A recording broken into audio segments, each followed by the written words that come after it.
Drama Cow Theater. Bro, Elon tweet right now. Time to drop the really big bomb. Real Donald Trump is in the Epstein files. That is the real reason they have not made it public. Have a nice day, DJT.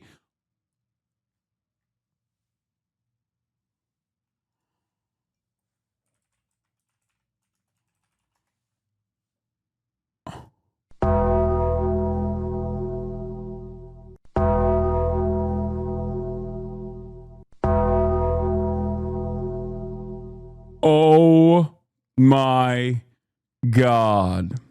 What? Oh my, what the bro, brother, oh brother. Woo!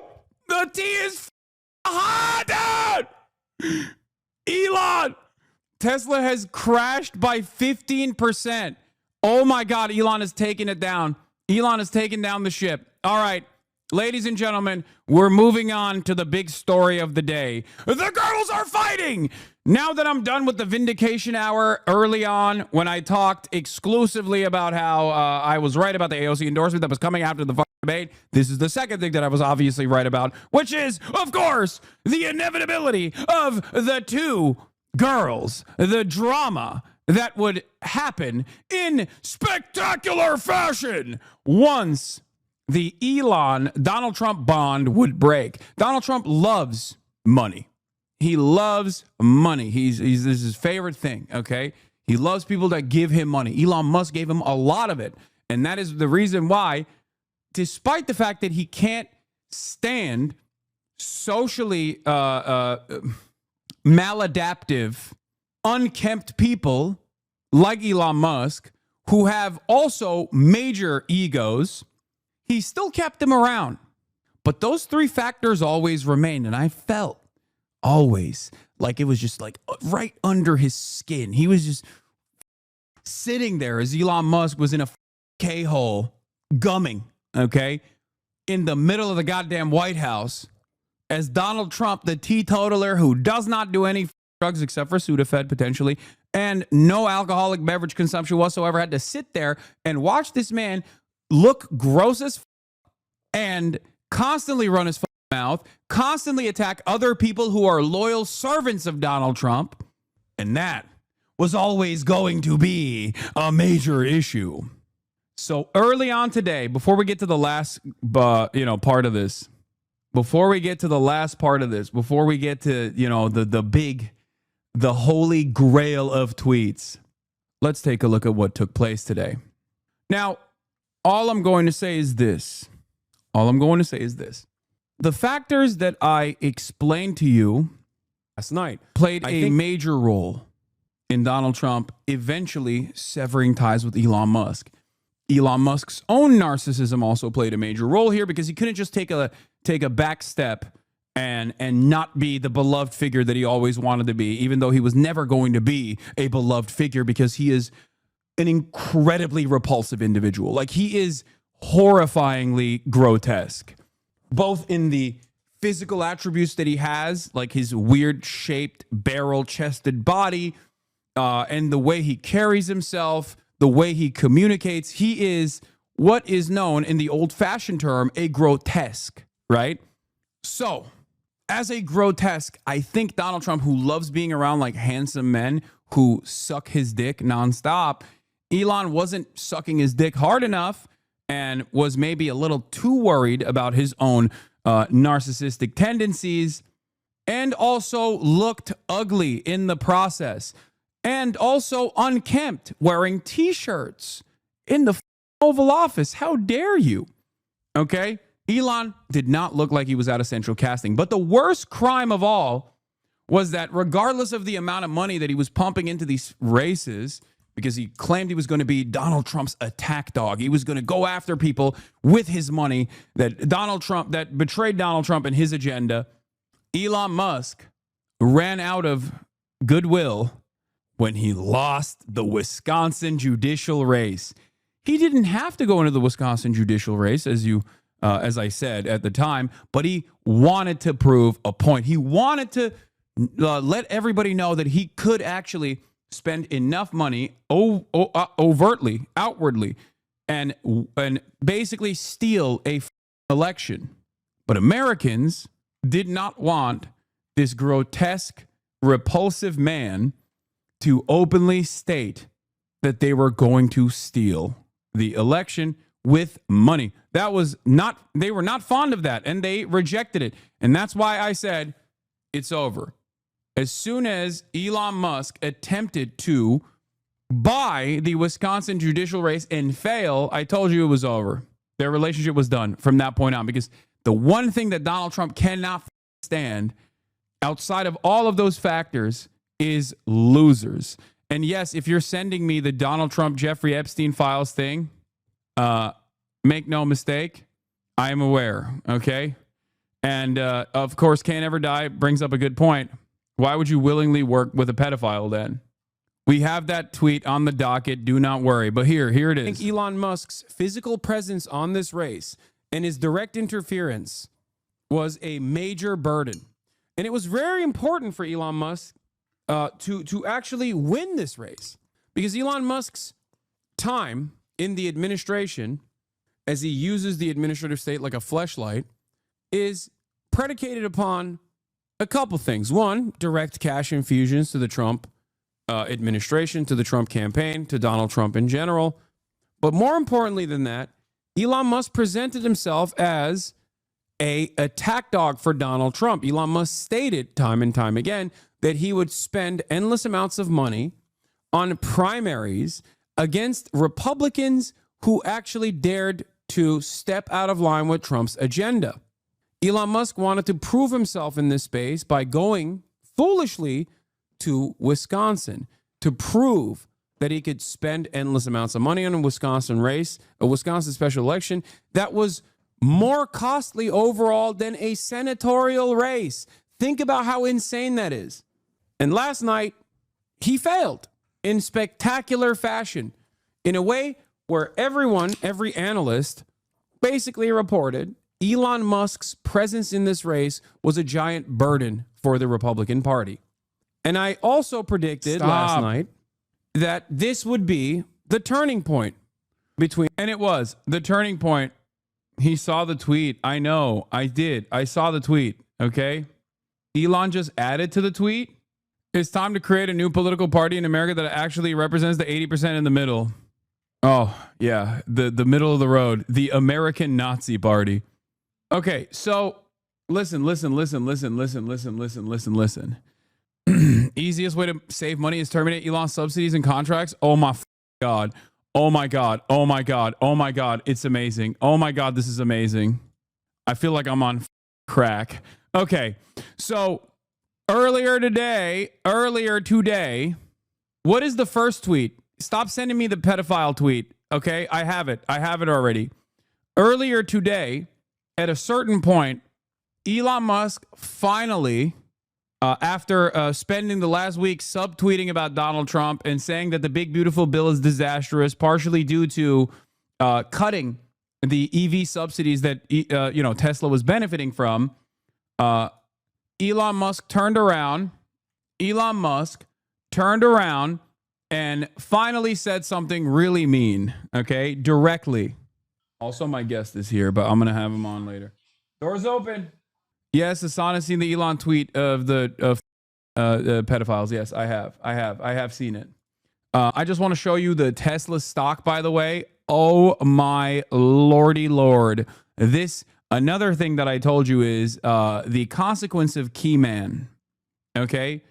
Elon Musk is a key man for Tesla. So as long as Elon Musk can lie and maintain, as long as Elon Musk lies and people believe his lies every quarterly earnings report, every time he does like one of these announcements, then as a key man, he's beneficial to Tesla. But inevitably, there was going to come a day where he was not going to be seen as a benefit to Tesla, but a clear-cut negative to Tesla.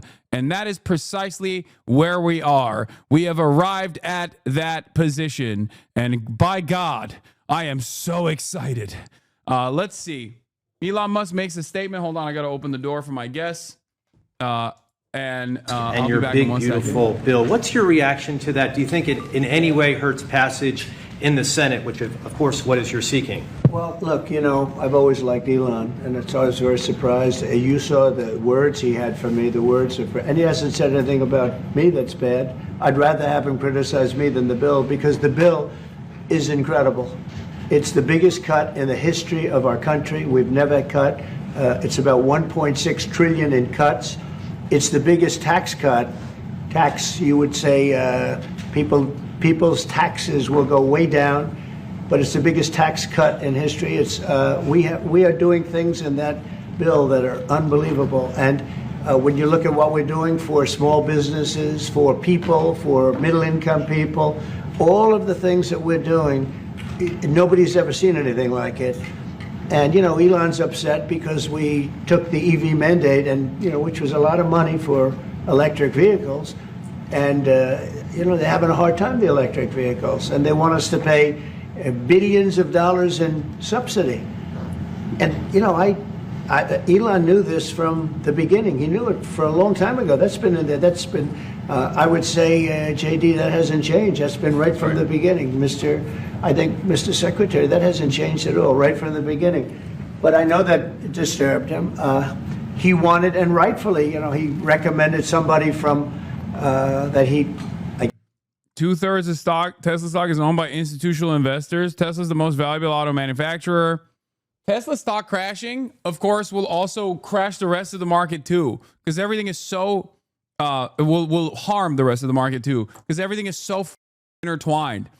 That's part of the reason why people had to make it seem like Elon Musk was actually a valuable commodity, was actually a brilliant guy, because the moment that you realize that he's not a fucking brilliant guy and he's just an idiotic liar, okay. The moment that you reckon with that reality, all of a sudden everything falls apart. What did I tell you for years and years and years? That Elon Musk was a dumbass. Elon Musk was a fucking narcissist. Elon Musk was not this like brilliant comic book hero like Iron Man or whatever.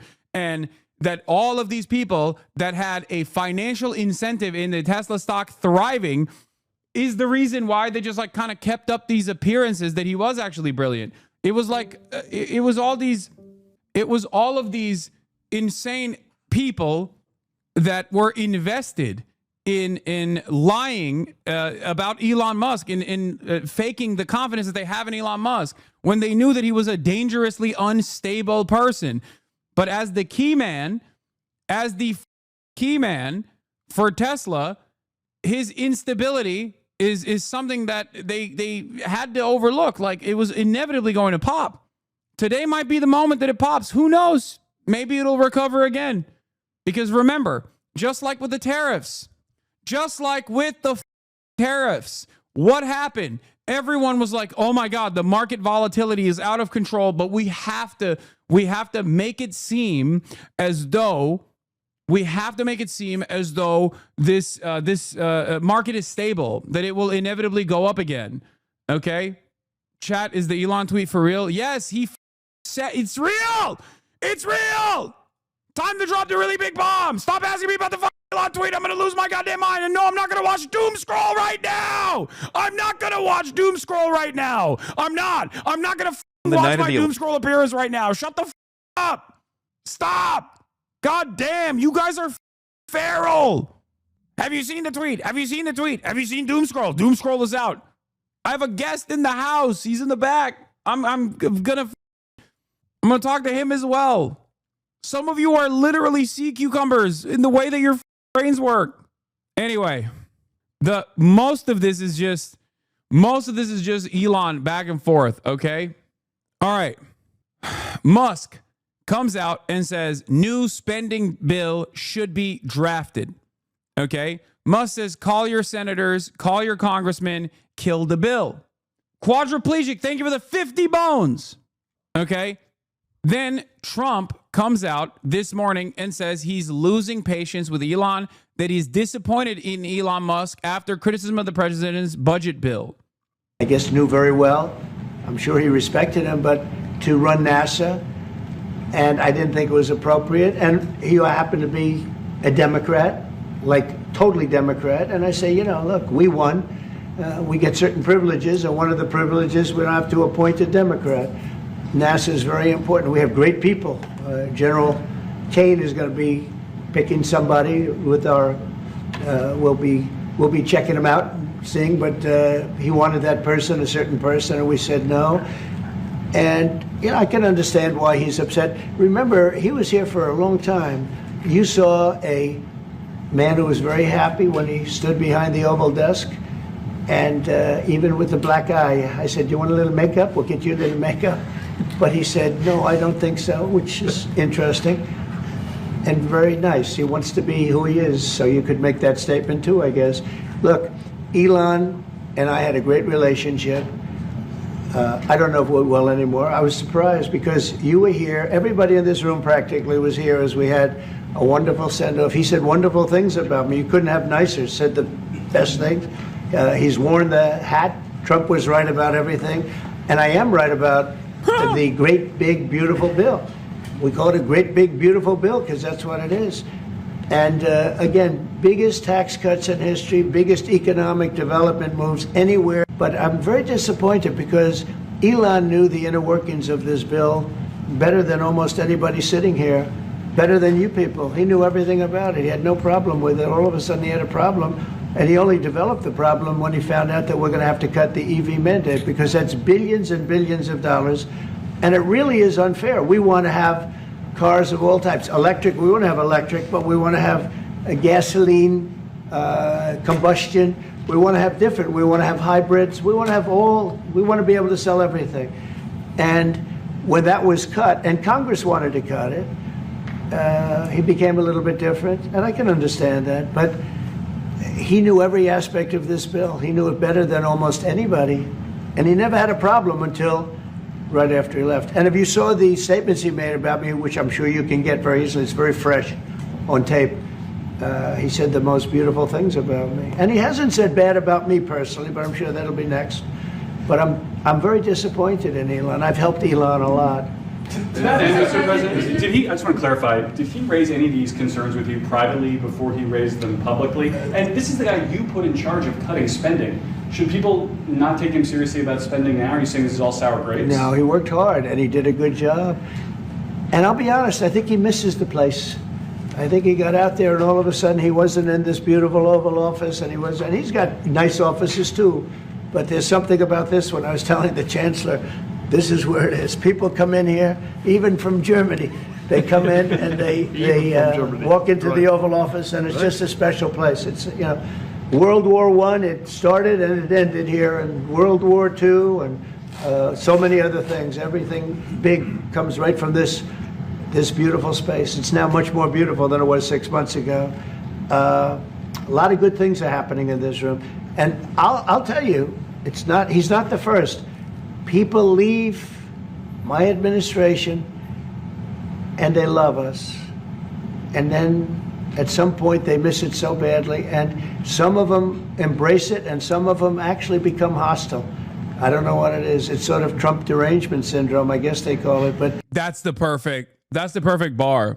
Claiming that Elon has Trump derangement syndrome is amazing. That is amazing. It's spectacular. Obviously, Trump, first of all, Trump is still being kind of nice in comparison to how Trump normally reacts to this level of backstabbing. Trump normally would be way more aggro. He'd be like, I don't know who this guy is. He's a loser, all this stuff. I hope that they bring this up a lot. Okay? I knew that it was going to inevitably happen. Everyone knew that this was going to inevitably happen. They have there are too many big personalities in one room. Like, the Trump-Musk crash out was going to be legendary. I just never thought that it would be this disastrous. It's perfect that it happened if one more person sends me the Jeffrey Epstein bomb while I'm in the process of literally highlighting, I'm going to lose my mind. You're not realizing that this kind of commentary is absolutely rage-inducing, and a guy like Elon minimizing his impact is far more upsetting and offensive than him blowing up at him in a mirrored kind of manner? No. You will hear Donald Trump blow up at him as well. The reason why he didn't actually blow up on him this way is not because he wants to cut at Elon in a way that hurts the most.